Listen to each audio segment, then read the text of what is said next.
If you've obtained the new Dead Man's Tale exotic, you've witnessed true horror drifting out in the darkness of space. Today we're going to uncover the mysteries of the Glykon Volatus, a Cabal warship consumed by darkness and then left abandoned among the stars. As a distress signal made its way to Earth, us Guardians were sent out to investigate by Zavala, and what we found was terrifying. Let's discuss the story of the Glykon, the Guardian who was on board who sent that distress signal, and the darkness that resides within this lost tomb.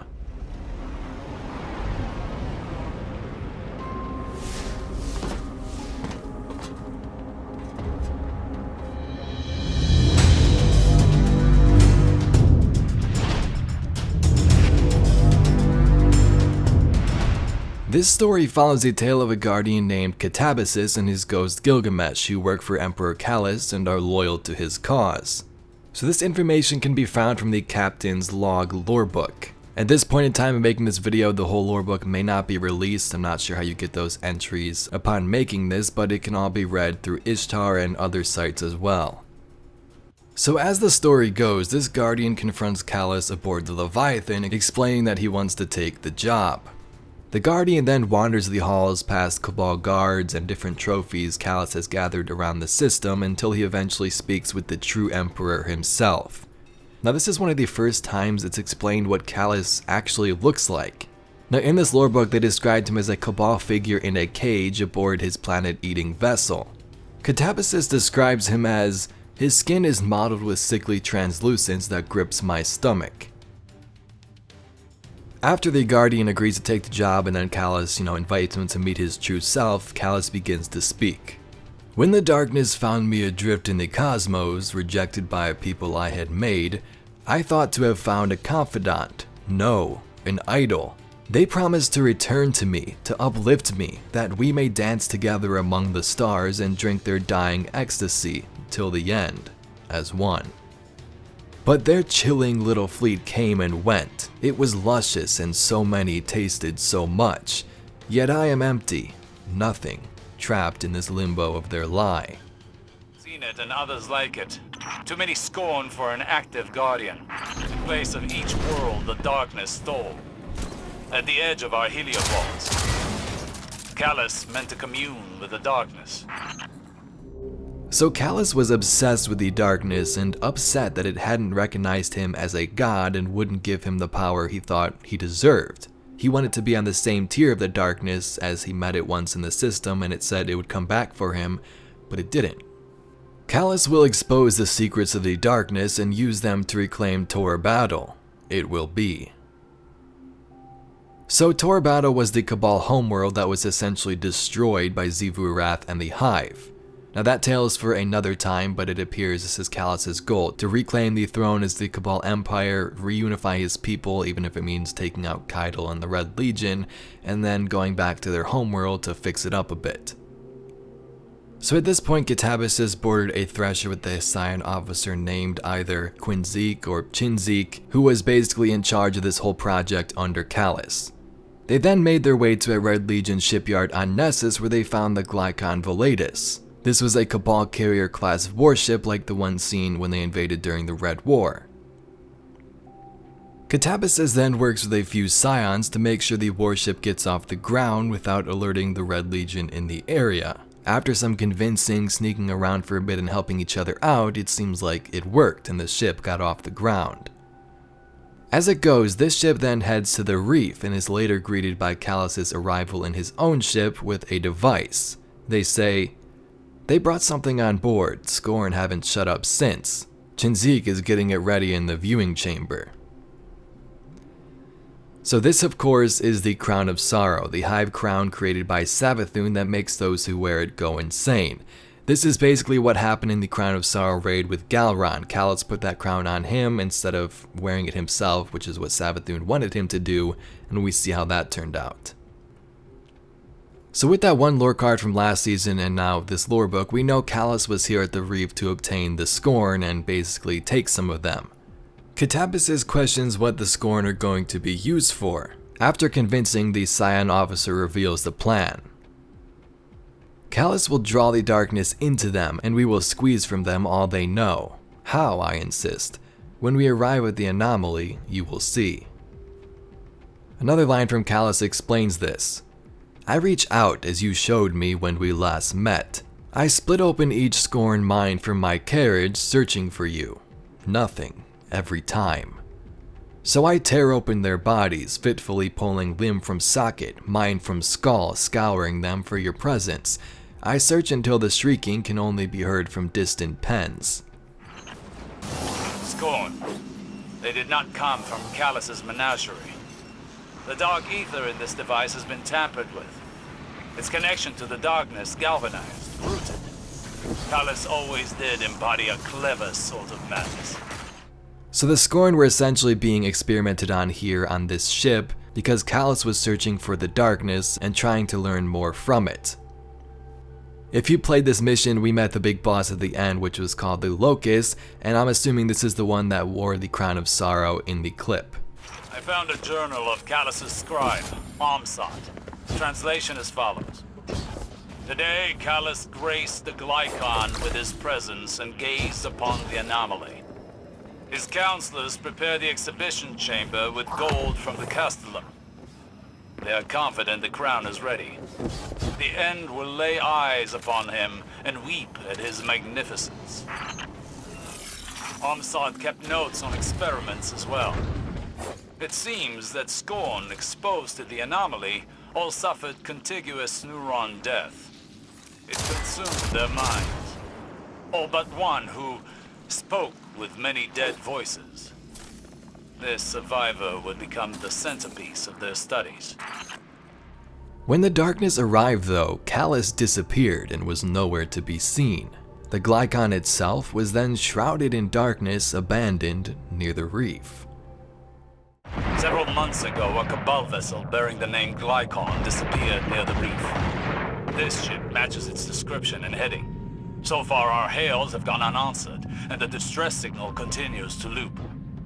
You're clear for live-fire engagements. Board it, and find our missing Guardian. In some of the cards, this Guardian experiences darkness waves that happen every so often, and that the Scorn still claw their ways throughout the ship even though this place is surrounded in the dark. But after this darkness arrived, what happened to Katabasis? On board the derelict ship, the Guardian would search for a way to survive, a way to possibly escape this Scorn and darkness-infested tomb. After a time, Katabasis and Gilgamesh were having some troubles. The ghost would wander the ship on its own, sometimes while the Guardian got killed and revived many times, hoping to find a way to escape this ship. Gilgamesh is becoming more distant, talking less. He wanders off for days at a time. So far, he always comes back. One day, these two had a fight. The ghost didn't want to continue anymore. He basically wanted to give up, sever their connection to the light, and as he describes it, be free. He began to get corrupted by the darkness. Take a listen to this. We can survive this. Katabasis holds out his palm for me. Please? I don't want survival, Katabasis. I drift away from him. I want salvation. It got to you. Katabasis sobs weakly, his epiphany complete. You can end this, for both of us. It's your turn to sacrifice, I offer. Everything you say is a lie. Katabasis grasps for his rifle, lever to action, shot to nothingness, goes to dead memory. So at that point the lore book ends, but we do know that Katabasis did send this distress signal out into the system from this ship. This is the one we found in the European Dead Zone to start this quest.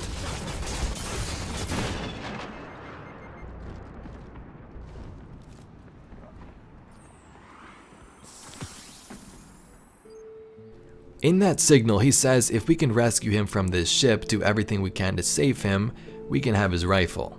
So what did we do? We talked to Commander Zavala and then boarded our own jump ships on a course towards the Glykon. Distress signals are far too common these days. Our recovery crews can hardly keep up with them. This one, however, I want you to look into personally. Rahul brought it to my attention. He tells me the transmission has been exposed to darkness. Our enemy worms its way into everything it touches, even mudding our signals. What's more is the point of origin, near the Reef, from a Guardian claiming to be aboard a ship belonging to the dethroned Emperor Calus. Kaito will no doubt respond to a signal from one of her father's ships. They have a complicated relationship. If there's a Guardian on board exposed to darkness, I want to know why. Extract them safely, so we may have a word with them.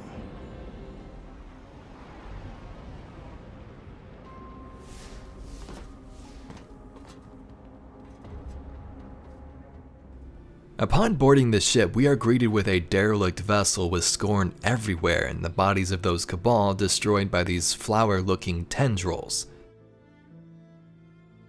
Now all of this is most likely related to the darkness, given that's where the ship is, it's in an area where the darkness took over, and also we've seen the same type of thing on the Drifter ship as well.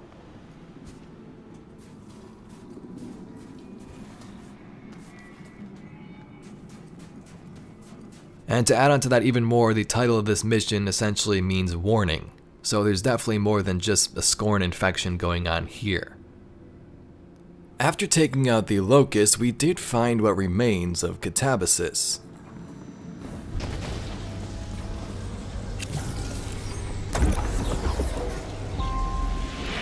Faint traces of light. That thing was a Guardian. We're too late. Far too late. Take the rifle. It was offered, was it not? Better in your hands than left for another. I'll speak to Savala about authorizing exploratory outings. If we can recover our lost friend's scope, may learn more of how he died. Return to the city. So as we can see, the Guardian didn't survive. We take the weapon anyway because I guess that's what us Guardians do, but this tale on this ship is truly horrifying. Not sure about you, but I think this is one of my favorite missions so far. The mystery surrounded by it, a derelict ship just floating out there in space, and yet again more links to the darkness which we'll eventually meet someday. So that's pretty much the story of the Glykon, but let's talk about some little Easter eggs you may have missed and some things that might be foreshadowing future events. First up in the hangar there is a Guardian ship. Now you can scan this to get one of your collectibles for the lore pages and things like that, but I'm assuming this ship belonged to Katabasis, right? It's on a Cabal vessel and he's the only Guardian most likely linked to it, so that's my assumption.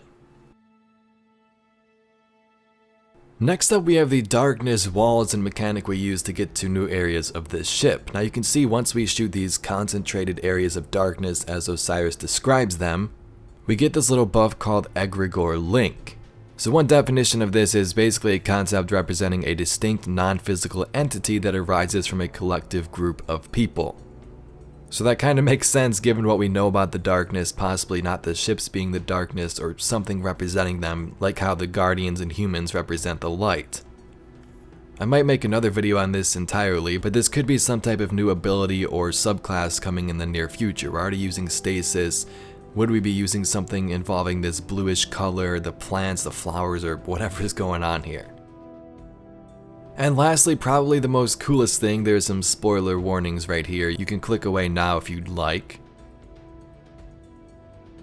Okay, so it appears there may be different variations of this mission with different dialogue. For example, Kaito and Osiris talking about what happened to Calus because Kaito wants to know what's going on with her father.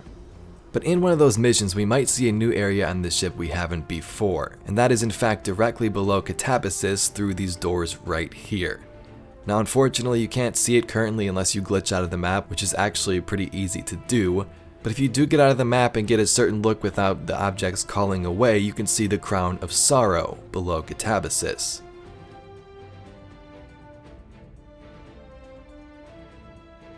So you can see we see the Crown of Sorrow, the same one that Galron wore, right below Katabasis. Possibly this is what infected him, but we know for sure this is what Calus was using to try and get the darkness out of the Scorn. You can even see a pile of dead Scorn right in front of the crown.